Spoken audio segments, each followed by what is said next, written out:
বৃষ্টির কারণে প্রচণ্ড বৃষ্টি ছিল এবং এতটা সাউন্ড হচ্ছিল যে আমার ক্লাসটা অফ করতে দিয়েছে।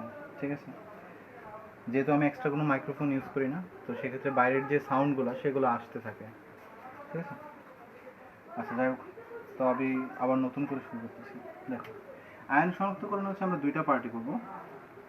আয়ন শনাক্তকরণ হচ্ছে ফার্স্ট পার্টের সেকেন্ড চ্যাপ্টারের মোস্ট ক্রিটিক্যাল একটা আমার টপিক বলা হয় আয়ন শনাক্তকরণ। যেখানেই তুমি করো সেখানেই দেখবে যে একটা বা দুইটা আয়ন শনাক্তকরণ দিয়ে বলে বাকিটা বই থেকে পড়ে নেবা। ঠিক আছে, ম্যাক্সিমাম হচ্ছে তোমার দুইটা বা তিনটা আয়ন তুমি পড়তে পারবা।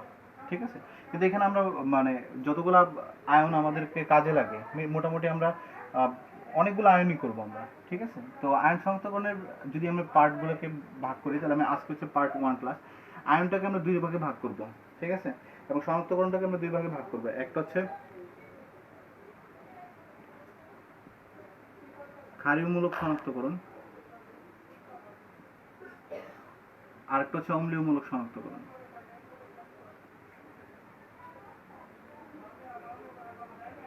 ক্ষারীয়মূলক বলতে আমরা যাদেরকে বোঝাচ্ছি তারা হচ্ছে ধাতব আয়ন, সহজ ভাষায় বললে ক্যাটায়ন।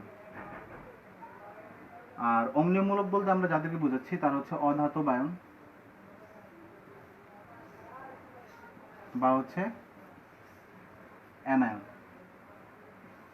ঠিক আছে, তো ধাতব আয়ন কারা? যেরকম হচ্ছে আমাদের ক্যালসিয়াম, জিঙ্ক, আয়রন, এদেরকে বলা হচ্ছে, এই আয়নগুলোকে শনাক্তকরণ করাকে বলা হচ্ছে ক্ষারীয়মূলক শনাক্তকরণ।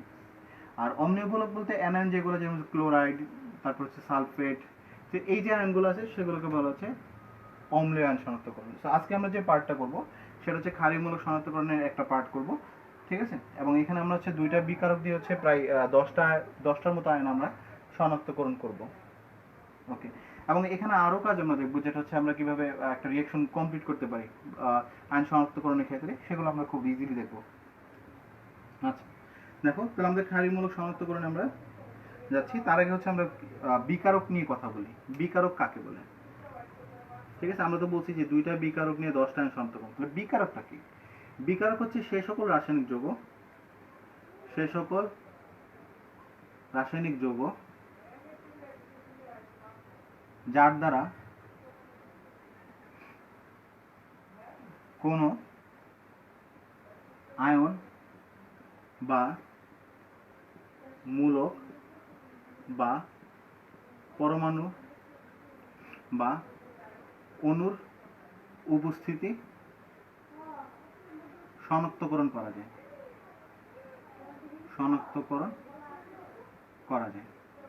তাকে বলা হচ্ছে বিকারক।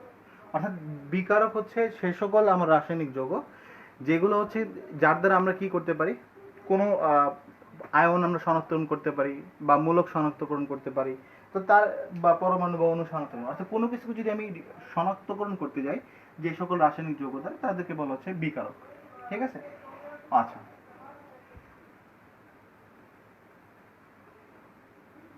যেরকম আমরা এখানে দুইটা বিকারক নেব, বিকারকগুলোর সাথে আমরা একটু পরিচিত হব। তার আগে আমরা কথা বলে নিই, যেটা হচ্ছে Fe2+। আয়রনের যোজ্যতা হচ্ছে দুইটা, এক হচ্ছে 2 এবং হচ্ছে 3। তাহলে Fe2+ আর Fe3+ হচ্ছে তার জারণ মান।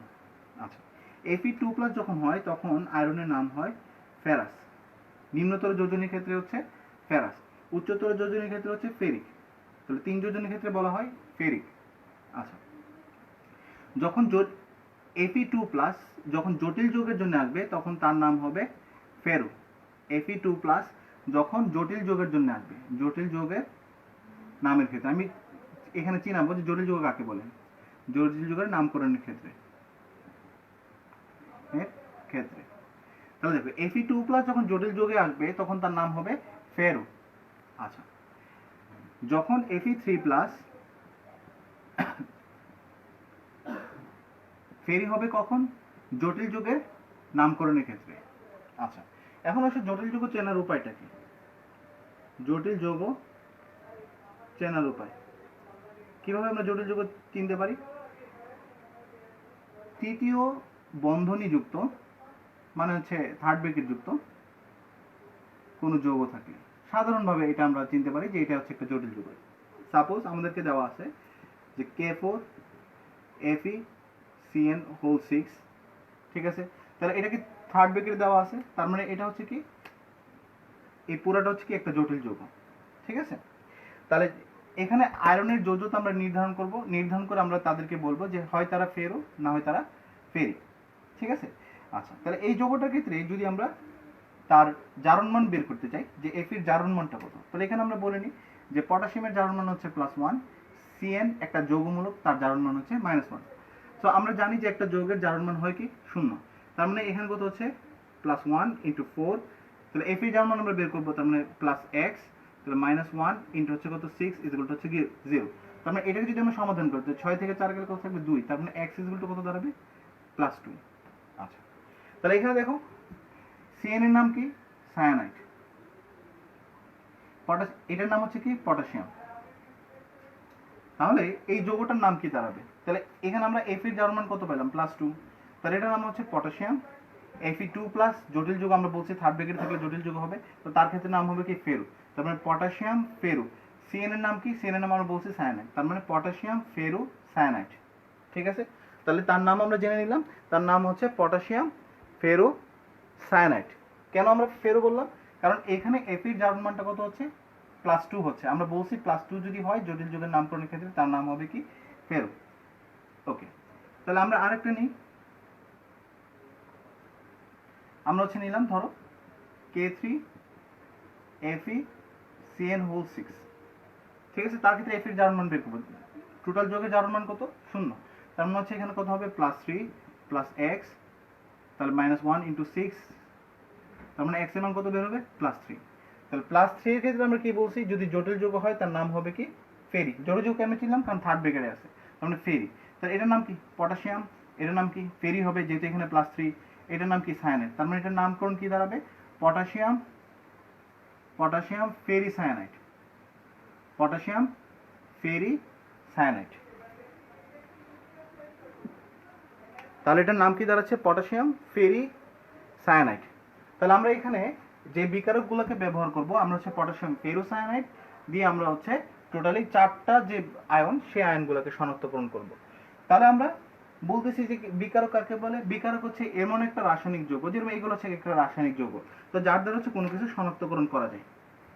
তাহলে হচ্ছে আমরা যে কাজটা করব পটাশিয়াম ফেরোসায়ানাইড দিয়ে, মানে পটাশিয়াম ফেরোসায়ানাইড বলতে K4FeCN হোল 6 দিয়ে 4টি বিকারক শনাক্তকরণ করব। ইংরেজিতে লিখি 4টি বিকারক, সরি 4টি বিকারক না, 4টি আয়ন শনাক্ত করব, 4টা আয়ন শনাক্ত করব। তার আগে আমরা একটু 19 দিকে যাই।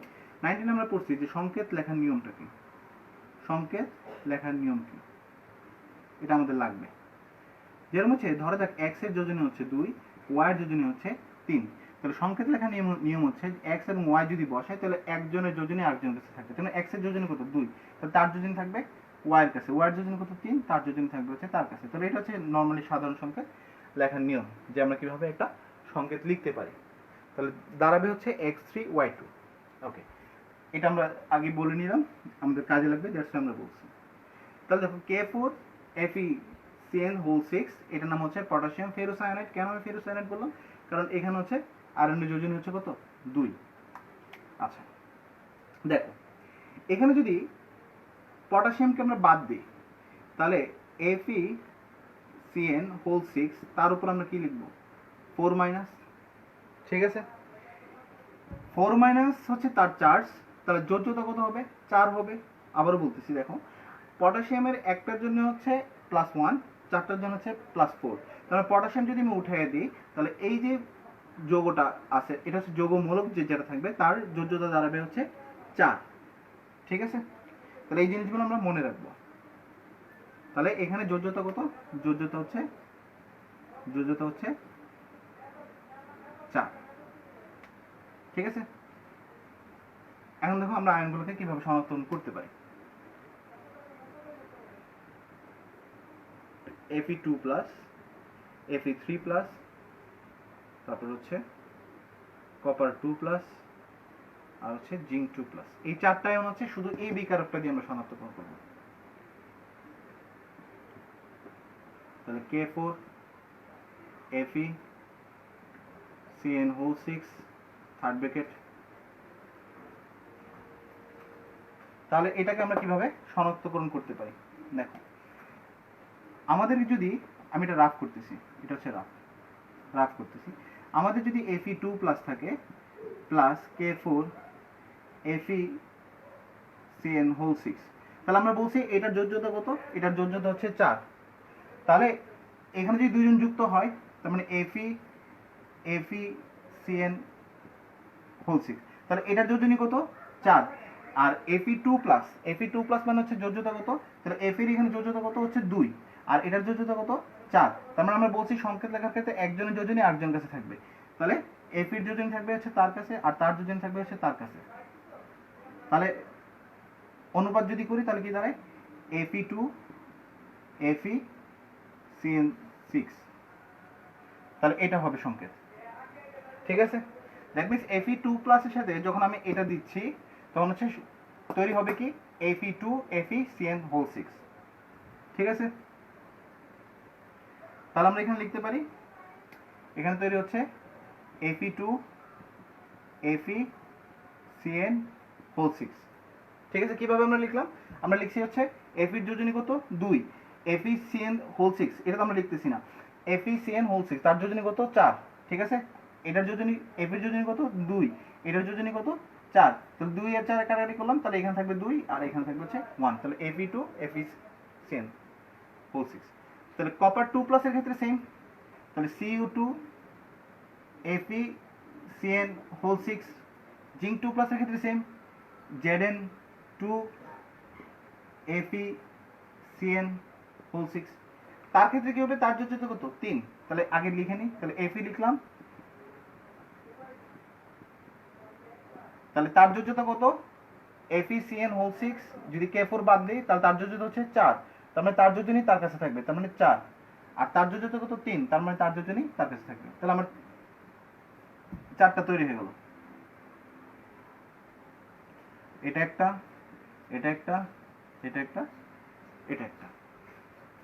তাহলে আমরা এখানে কি করলাম? 4টা Fe2 প্লাসের সাথে যদি K4 Fe CN6 দিই তাহলে কি ধরনের যৌগ তৈরি হবে সেটা তৈরি করলাম। Fe3 প্লাসের সাথে দিলে কি ধরনের যৌগ তৈরি হবে সেটা আমরা করলাম। কপার 2 প্লাসের সাথে যদি দিই এই বিকারকটা তাহলে কি ধরনের যৌগ তৈরি হবে সেটা আমরা দেখলাম। জিঙ্ক 2 প্লাসের সাথে যদি এই বিকারকটা দিই তাহলে কি তৈরি হবে সেটা আমরা দেখলাম। তাহলে এটার কালার হচ্ছে কি? কালারগুলো আমাদের মনে রাখতে হবে। এটা কালার হচ্ছে হালকা নীল। কিভাবে মনে রাখবো? যোজ্যতা কম তাই কালার কম, হালকা নীল। তাহলে Fe3 প্লাসের ক্ষেত্রে হবে গাঢ় নীল, কপারের ক্ষেত্রে হবে লালচে বাদামি, লালচে বাদামি, আর জিঙ্কের ক্ষেত্রে অলওয়েজ কি হবে? সাদা হবে। তাহলে দেখো একটা বিকারক দিয়ে আমরা 4টা আয়ন শনাক্তকরণ করে ফেললাম। ঠিক আছে, যদি Fe2 প্লাস আয়ন শনাক্তকরণ করতে বলে তাহলে আমি কি করব? তাহলে Fe2 প্লাস শনাক্তকরণের ক্ষেত্রে আমরা বলবো যে Fe2 প্লাসের সাথে যদি পটাশিয়াম ফেরোসায়ানেট দেওয়া হয় তাহলে হচ্ছে এটার নাম কি হবে? এটা তো Fe2 প্লাস, তার মানে ফেরাস ফেরোসায়ানাইট। এটার নাম কি হবে? এটা তো 3 প্লাস, তার মানে ফেরিক ফেরোসায়ানাইট। এটার নামে কি হবে? কপার কত? 2 প্লাস, তার মানে কিউপ্রিক ফেরোসায়ানাইট। এটার নাম হচ্ছে কি? জিঙ্ক ফেরোসায়ানাইট। ঠিক আছে, এই ধরনের যৌগগুলো তৈরি হবে এবং কালারগুলো আমরা বলে দেবো। এই কালারগুলো দেখে তুমি ডিফাইন করতে পারবা। যেরকম হচ্ছে হালকা নীল থাকলে হচ্ছে কি তৈরি হবে? যদি এই বিকারকটা দিই এবং এই ধরনের হালকা নীল যৌগ তৈরি হয় তাহলে বুঝতে পারবো Fe2 প্লাস আছে। এই বিকারকটা দেওয়ার পরে যদি গাঢ় নীল, অর্থাৎ খুব গাঢ় হবে নীল কালারটা, তাহলে যদি এরকম হয় তাহলে আমরা বলবো যে Fe3 প্লাস আয়ন আছে। যদি লালচে বাদামি অদক্ষেপ পড়ে তাহলে আমরা বলবো কপার 2 প্লাস আছে। যদি সাদা রঙের অদক্ষেপ পড়ে তাহলে আমরা বলবো জিঙ্ক 2 প্লাস। তবে শর্ত হচ্ছে এই বিকারকের উভয় থাকতে হবে প্রত্যেকটাতে। অর্থাৎ Fe2 প্লাস যেটাতে আছে এটা মানে টিউব নিলাম প্রত্যেকটাতে কয়েক ফোঁটা করে দিলাম। এরকম কালার দেখে দেখে আমি বলবো, মানে এই বিকারকটা আমি কয়েক ফোঁটা করে দিচ্ছি, এরকম কালার দেখে দেখে বলবো যে কোন আয়নটা আছে। ঠিক আছে, অর্থাৎ তোমাকে দেওয়া আছে ধরো 4টা বিকারক, 4টা টেস্ট টিউব দেওয়া আছে বা 3টা টেস্ট টিউব দেওয়া আছে, ধরো যাক এটা 3টা টেস্ট টিউব। তাহলে এটাতে কয়েক ফোঁটা তুমি এই বিকারকটা দিলা, এটাতে কয়েক ফোঁটা এই বিকারকটা দিলা, এটাতে কয়েক ফোঁটা এই বিকারকটা দিলা। ঠিক আছে, যদি হালকা নীল তৈরি হয় তাহলে বলবা যে এখানে Fe2 প্লাস আছে। যদি লালচে বাদামি তৈরি হয় তাহলে বলবা যে এখানে কপার 2 প্লাস আছে। যদি সাদা এই এই বিকল্পটা দেওয়ার পরে যদি সাদা অধক্ষেপ হয় তাহলে বলবো যে জিঙ্ক 2+ আছে। তাহলে প্রত্যেকটার জন্য কালার হচ্ছে কি স্পেসিফিক থাকে। তাহলে হচ্ছে আমরা পটাশিয়াম ফেরোসায়ানাইড দিয়ে আমরা 4টা আয়ন শনাক্তকরণ করতে পারলাম এবং খুব ইজি ওয়েতে আমরা করলাম।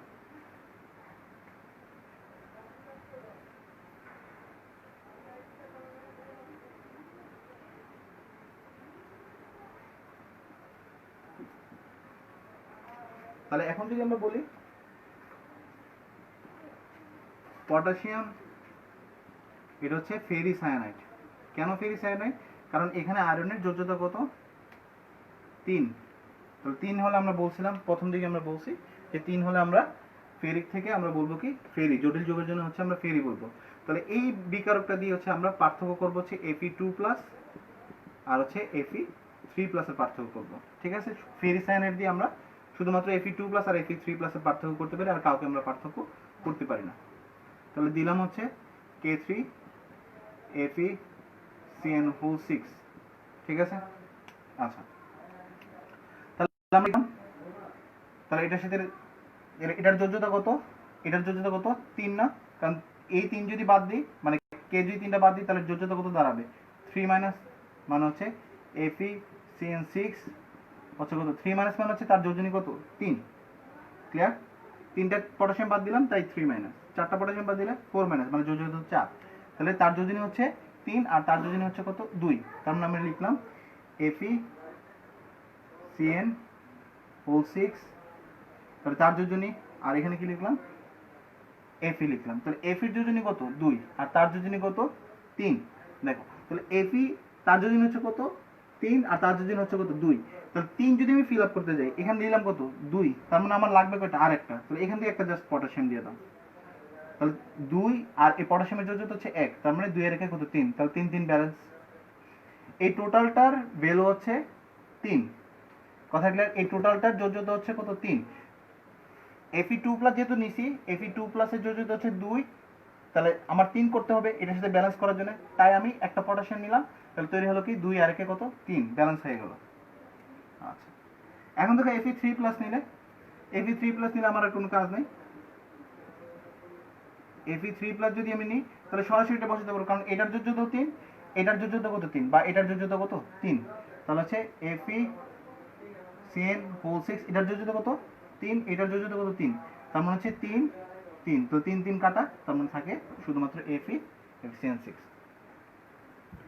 তাহলে এটার ক্ষেত্রে কালার কিরকম তৈরি হবে? তাহলে এটার ক্ষেত্রে হচ্ছে আমরা কালারটা মনে রাখবো, এটা হচ্ছে গাঢ় নীল, আর এটার ক্ষেত্রে কালারটা হবে বাদামি। জাস্ট কালারগুলো তোমাকে একটু মনে রাখতে হবে, আদারওয়াইজ আমরা রিয়েকশন দেখাই দিচ্ছি যে অ্যাকচুয়ালি কিভাবে রিয়েকশনগুলো আমাকে কমপ্লিট করতে হবে। ঠিক আছে, তাহলে এখানে দেখো আমরা এখন পর্যন্ত আমরা কয়টা করলাম? 6টা বিকারক করে ফেললাম। কিন্তু এখন পর্যন্ত আমরা কয়টা করে ফেললাম? প্রায় 6টা। প্রথম দিকে 4টা, এখন হচ্ছে 2টা, Fe2+ আর Fe3+। তাহলে এখান থেকে কোয়েশ্চেন আসবে কিভাবে? বলা হবে যে পটাশিয়াম ফেরিসায়ানাইড দেওয়া হলে Fe2+ আর Fe3+ এর মধ্যে কি কি কালার দেখা যাবে? তাহলে Fe2+ এর জন্য হচ্ছে গাঢ় নীল দেখা যাবে, আর Fe3+ এর ক্ষেত্রে হচ্ছে বাদামি কালার দেখা যাবে। ঠিক আছে, তাহলে এখন হচ্ছে আমরা নেক্সট বিকারকে যাব। ওই বিকারক দিয়ে হচ্ছে আমরা মোটামুটি প্রায় 6টা আয়ন শনাক্তকরণ শিখব। একটা বিকারকের কাজ শেষ, একটা বিকারক দিয়ে আমরা 4টা আয়ন শনাক্তকরণ করছি। এখন হচ্ছে নেক্সট বিকারকে যাব, ওইটা দিয়ে হচ্ছে আমরা টোটাল 6টা বিকারক 6টা আয়ন শনাক্তকরণ শিখব। তাহলে হচ্ছে 2 নম্বরে আমরা যাব। এই বিকারকটা হচ্ছে NH4OH। NH4OH দিয়ে 6টি আয়ন শনাক্তকরণ, 6টা আয়ন আমরা শনাক্তকরণ করব। NH4OH দিয়ে হচ্ছে আমরা কয়টা আয়ন শনাক্তকরণ করব? 6টা আয়ন শনাক্তকরণ করব। আচ্ছা, কি কি আমরা নিতে পারি? অ্যালুমিনিয়াম নিতে পারি, অ্যালুমিনিয়াম দিয়ে আমরা এটা শনাক্তকরণ করতে পারি। জিঙ্কের করতে পারি, ক্যালসিয়াম করতে পারি। ঠিক আছে, এই 3টা আমরা দেখাচ্ছি, এখানে জায়গা নিবে না, বাকি 3টা আমরা মানে পরের লাইনে আমরা দেখাচ্ছি। আচ্ছা দেখো, অ্যালুমিনিয়াম ক্ষেত্রে, জিঙ্কের ক্ষেত্রে বা ক্যালসিয়াম ক্ষেত্রে আমরা বিকারক নিলাম হচ্ছে NH4OH। তাহলে অ্যালুমিনিয়ামের যোজনী কত? 3। তার মানে তৈরি হবে অ্যালুমিনিয়াম হাইড্রোক্সাইড, হাইড্রোক্সাইড যোজনী হচ্ছে 1, তাহলে অ্যালুমিনিয়াম হাইড্রোক্সাইড তৈরি হবে, পাশাপাশি NH4+ তৈরি হবে। খুব সিম্পল, এটা আমরা বুঝলাম। তাহলে এটার পদক্ষেপটা হচ্ছে সাদা। জিঙ্ক 2+ এর ক্ষেত্রে জিঙ্কের 2+ মানে হচ্ছে যোজন হচ্ছে 2, তাহলে জিঙ্ক হাইড্রোক্সাইড তৈরি হবে। ক্যালসিয়াম 2+ এর ক্ষেত্রে ক্যালসিয়াম হাইড্রোক্সাইড তৈরি হবে, ক্যালসিয়ামের যোজনী কত 2, কারণ 2+ দেওয়া আছে। ঠিক আছে, প্রত্যেকটারই সাদা পদক্ষেপ পড়লো, প্রত্যেকটারই সাদা পদক্ষেপ পড়লো। ঠিক আছে, তো এখন হচ্ছে তুমি 3টা টেস্ট টিউব নিলা, এই 3টাতে কিন্তু NH4OH দিছি, 3টা টেস্ট টিউব নিলা। তুমি এখন জানো না যে কোনটাতে অ্যালুমিনিয়াম আছে, কোনটাতে জিঙ্ক আছে, বা কোনটাতে ক্যালসিয়াম আছে। তুমি NH4 দিলা, এটাতে কয়েক ফোঁটা NH4 দিলা, এটাতে কয়েক ফোঁটা NH4 দিলা, এটাতে কয়েক ফোঁটা NH4 দিলা, দেখলা যে নিচে সাদা পদক্ষেপ পড়বে, 3টারই সাদা পদক্ষেপ পড়তেছে। এখন আমি কিভাবে ডিফাইন করবো যে অ্যাকচুয়ালি এই 3টার মধ্যে পার্থক্যটা কোন জায়গায়? তাহলে এখন দেখো, আমাকে তাহলে নেক্সট বিকারকে যেতে হবে। এখন আমি কি করলাম, এই 3টার সাথে NaOH দিলাম, 3টার সাথে হচ্ছে NaOH দিলাম। তাহলে NaOH দিলে কি হবে, এই ক্যালসিয়াম হাইড্রোক্সাইড কোনো রিঅ্যাকশনে যাবে না, দ্যাট মিনস সাদা পদক্ষেপ নিচে সাদা পদক্ষেপই থাকবে, আর কোনো রিঅ্যাকশনে যাবে না। তাহলে তোমার কাছে টেস্ট টিউব ছিল কয়টা? 3টা, 3টা টেস্ট টিউব ছিল। তাহলে একটা কি করতে, NaOH এটাতে দিলা, NaOH এটাতে দিলা, NaOH এটাতে দিলা। তাহলে একটা কি করতে, এরা হচ্ছে দ্রবণীয় হয়ে গেছে, সাদা পদক্ষেপ গায়েব হয়ে গেছে।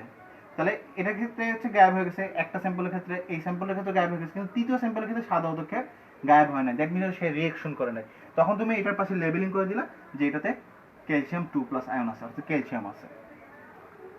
কথা ক্লিয়ার? তাহলে অ্যালুমিনিয়াম হাইড্রোক্সাইড যদি NaOH এর সাথে বিক্রিয়া করে, তাহলে জটিল যৌগ তৈরি করে, বা জটিল এটার অক্সাইড বলে, তাহলে NaLO2 তৈরি করে। যদি জিঙ্কের সাথে বিক্রিয়া, জিঙ্ক হাইড্রোক্সাইডের সাথে বিক্রিয়া করে NaOH, তাহলে তৈরি করবে সোডিয়াম জিঙ্কেট।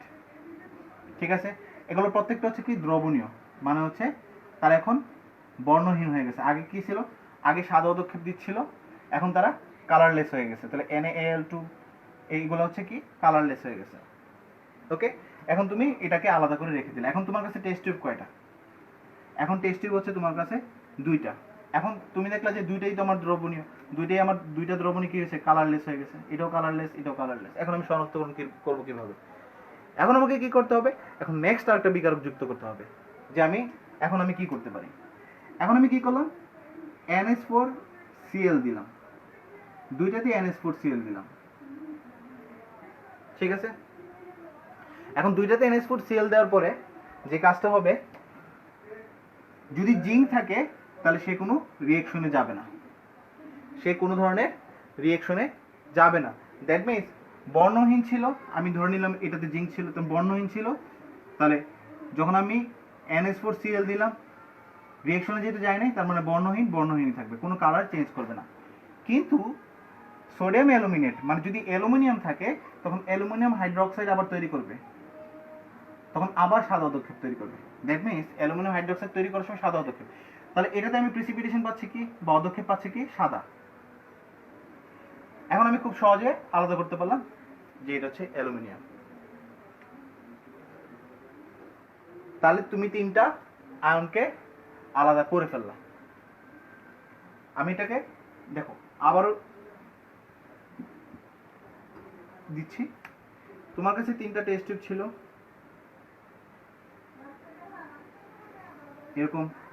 এখন তুমি জানো না যে কোনটাতে কি আছে, তোমাকে বলা হচ্ছে 3টার মধ্যে ক্যালসিয়াম থাকতে পারে, অ্যালুমিনিয়াম থাকতে পারে, আর জিঙ্ক থাকতে পারে। ঠিক আছে, তুমি কি করলা, এটার ধরো 2 মিলি নিলা, প্রত্যেকটা 2 মিলি নিলা, 2 মিলি নিলা। ঠিক আছে, তাহলে ক্যালসিয়াম হতে পারে, অ্যালুমিনিয়াম হতে পারে, বা জিঙ্ক হতে পারে। এখন তুমি প্রত্যেকটার মধ্যে কি দিছো, NH4OH দিছো, এটার মধ্যে NH4OH, এটার মধ্যেও কি দিলা, NH4OH দিলা। ঠিক আছে, তো দেখা গেল কিছুক্ষণ পরে নাড়াচাড়া করার পরে এটাতে সাদা পদক্ষেপ তৈরি হয়েছে, NH4OH দেওয়ার পরে এটা তো সাদা পদক্ষেপ তৈরি হয়েছে, এটা তো সাদা পদক্ষেপ। সো আমি কিভাবে ডিটেক্ট করবো এটাকে? তিনটাই সাদা পদক্ষেপ। সো আমি এখন বুঝতেছি না যে অ্যাকচুয়ালি আমি কিভাবে ডিটেক্ট করবো এটাকে। এখন তুমি পরবর্তী ধাপে কি দিলা? সাদা পদক্ষেপ, এটার মধ্যে আবার NaOH ঢাললা, NaOH দিলা, তিনটার মধ্যে NaOH দিলা। এখন দেখা গেল যে একটাতে সাদা পদক্ষেপ সাদাই থাকতেছে, কিন্তু এগুলো কি হয়ে গেল? বর্ণহীন হয়ে গেল। দুইটা লেভেল আমার বর্ণহীন হয়ে গেল। তাহলে সাদা পদক্ষেপ যদি সাদাই থাকে, দ্যাট মিনস সে রিয়াকশন করতেছে না, করলে তোর কালার চেঞ্জ করতো, সাদা বর্ণহীন করতেছে, বর্ণ কোনো কালার দিতে পারতো, কিন্তু সে কোনো ধরনের রিয়াকশন করতেছে না, সাদা পদক্ষেপ সাদাই থাকতেছে। তখন তুমি বললা যে একমাত্র ক্যালসিয়ামই কি করে না, এই ক্যালসিয়াম হাইড্রোক্সাইডই NaOH এর সাথে বিক্রিয়া করে না। তার মানে তুমি এখানে ডিটেক্ট করে দিলে এটা হচ্ছে ক্যালসিয়াম, শেষ। বিকারটা হচ্ছে তুমি, বা টেস্ট টিউবটা হচ্ছে তুমি আলাদা করে নিলা। তাহলে ক্যালসিয়াম শনাক্তকরণ শেষ। ঠিক আছে, তাহলে ক্যালসিয়ামটা আমি সেপারেট করে নিচ্ছি। তাহলে এখন কি হলো? এখন আমার কাছে দুইটাই বর্ণহীন।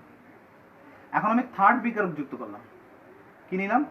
NH4Cl, দুইটাতে NH4Cl নিলাম। ঠিক আছে, এখন দেখা গেল যে একটা বর্ণহীন থাকতেছে, কিন্তু আরেকটা হচ্ছে আবার সাদা তৈরি করতেছে। আবার কি দিচ্ছে? আবার সে সাদা হচ্ছে। ঠিক আছে, তাহলে একটা বর্ণহীনই থাকতেছে, এটা বর্ণহীনই থাকতেছে, তার মানে কোনো রিয়াকশন করে নাই। তাহলে রিয়াকশন যদি না করে, তাহলে সেটা কি হতে পারে? সেটা হতে পারে জিঙ্ক NH4, জিঙ্ক হাইড্রক্স মানে সোডিয়াম জিঙ্কেট NH4Cl এর সাথে কোনো ধরনের রিয়াকশনে যাবে না। আরেকটা কি হচ্ছে? সাদা হচ্ছে। তাহলে সাদা হচ্ছে কেন? অ্যালুমিনিয়ামই একমাত্র এই কাজ করতে পারে। তাহলে আমি বুঝতে পারলাম যে এখানে যে সাদা পদক্ষেপ তৈরি হচ্ছে সেটা অ্যালুমিনিয়াম হাইড্রোক্সাইডের হতে পারে। তাহলে আমি চিহ্নিত করে ফেললাম যে বর্ণহীন যদি থাকে তাহলে হচ্ছে জিঙ্ক আছে, যদি সাদা পদক্ষেপ আবার তৈরি করে রিপিটেডলি, তার মানে আমি বলতেছি যে এটাতে কি আছে? এটাতে অ্যালুমিনিয়ামের উপস্থিতি আছে। তাহলে আমি তিনটা আয়ন খুব সহজে সেপারেট করে ফেললাম। তাহলে কেন আমি বারবার বিভিন্ন বিকারক যুক্ত করতেছিলাম? কারণ কালার একাধিকের জন্য কালার সেম আসতেছিল। ঠিক আছে, এখন আসো আমরা নেক্সট যেটা করবো সেটা হচ্ছে Fe2+, তারপর হচ্ছে Fe3+, আর হচ্ছে কপারের জন্য করবো। তো আমরা বলছি NH4OH, Fe2+ এর ক্ষেত্রে NH4OH যদি দিই তাহলে তৈরি হবে, যেহেতু যোজনী 2 হাইড্রোক্সাইড যোজনী 1, তার মানে FeOH2 পদক্ষেপ তৈরি করবে আর NH4+ দ্রবণী থেকে যাবে। Fe3+ এর ক্ষেত্রেও তিনটা ক্ষেত্রে একই বিকারক, NH4OH যদি দিই তাহলে FeOH3 পদক্ষেপ তৈরি করবে, NH4+ আলাদা করবে।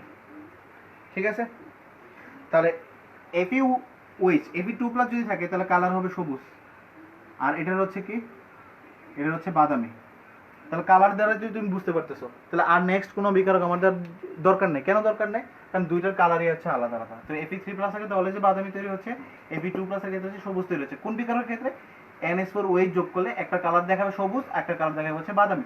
সো আমি নেক্সট কোনো আর বিকারক যোগ করবো না। কেন যোগ করবো না? কারণ কালারই তো তাদের ডিফারেন্স করে দিচ্ছে, দুইটার তো সেম কালার না যে আমি আরেকটা বিকারক দিয়ে দেখবো যে কালার আর কি চেঞ্জ হতে পারে। তো আমার দরকার নাই। আচ্ছা, যদি আমি Copper2+ নিই, বিকারক তো একটাই, কারণ আমরা বলছি NH4OH দিয়ে হচ্ছে আমরা 6টা বিকারক সংযুক্ত করবো। এর আগে করছি 3টা, এখন করতেছি কিন্তু সবগুলো কিন্তু বিকারক একই। তো Copper2+ যদি আমরা নিই তাহলে তৈরি হবে কি? Copper2+ তৈরি হবে, কপার হাইড্রোক্সাইড তৈরি হবে। এটার মধ্যে যদি অতিরিক্ত মানে NH4OH এর পরিমাণ যদি অনেক বেশি থাকে তাহলে তৈরি হবে এরকম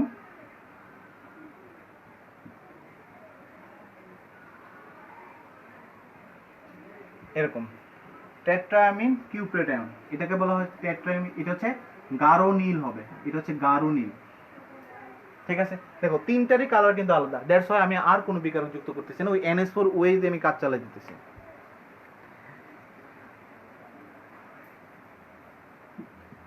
ঠিক আছে,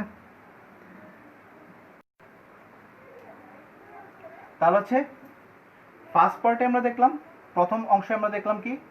আমরা হচ্ছে যে বিকারকটা নিছি পটাশিয়াম ফেরোসায়ানাইড নিছি, পটাশিয়াম ফেরোসায়ানাইড নিয়ে আমরা 4টা বিকারক শনাক্তকরণ করছি। নেক্সট পার্টে আমরা কি করলাম? NH4OH দিয়ে হচ্ছে আমরা 6টা আয়ন শনাক্তকরণ করলাম। ফার্স্টে আমরা 4টা আয়ন শনাক্তকরণ করছি, এখন করছি হচ্ছে 6টা আয়ন, মানে টোটাল হচ্ছে আমরা 10টা আয়ন শনাক্ত করলাম। পাশাপাশি Fe2+ আর Fe3+ এর ক্ষেত্রে পটাশিয়াম ফেরিসায়ানাইড দিয়ে আমরা একটা কাজ করছিলাম, তাহলে টোটাল হচ্ছে আমরা 12টা কাজ করছি এখানে, 12টা আয়ন শনাক্তকরণ মধ্যে আমরা গেছি। ঠিক আছে, তাহলে আশা রাখি বুঝতে পারছো। যেরকম হচ্ছে আমি যদি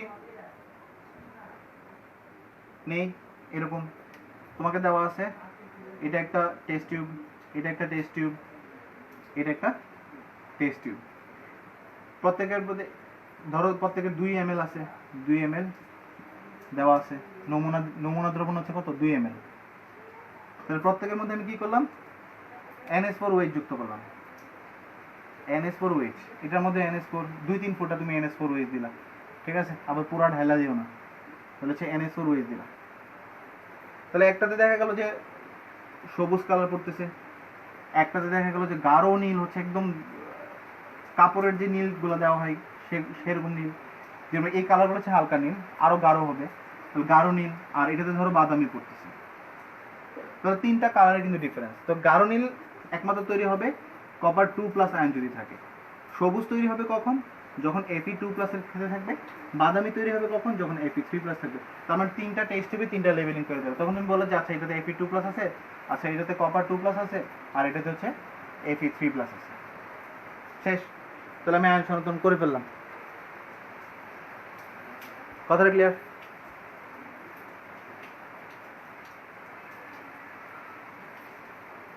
তাহলে আমি যেটা তোমাদেরকে রিকমেন্ড করব, তোমরা হচ্ছে পুরো লেকচারটাকে একটু ভালো করে দেখো, রিভিউ করো, কাজগুলো অনেক ইজি হয়ে যাবে। কারণ আয়ন শনাক্তকরণের হচ্ছে এর চেয়ে সিম্পল ট্রিক আর হতে পারে না।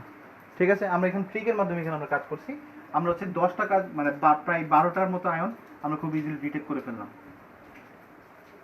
ঠিক আছে, তো আমি বলবো তোমাদেরকে যে ভিডিওগুলো যদি প্রথমবার না বোঝো, সেকেন্ড টাইম দেখো, যেহেতু এটা রেকর্ডেড ভার্সন, মানে রেকর্ড থাকবে এটা, তাহলে হচ্ছে তোমরা পরবর্তীতে আবারও দেখতে পারবা, চেক করতে পারবা।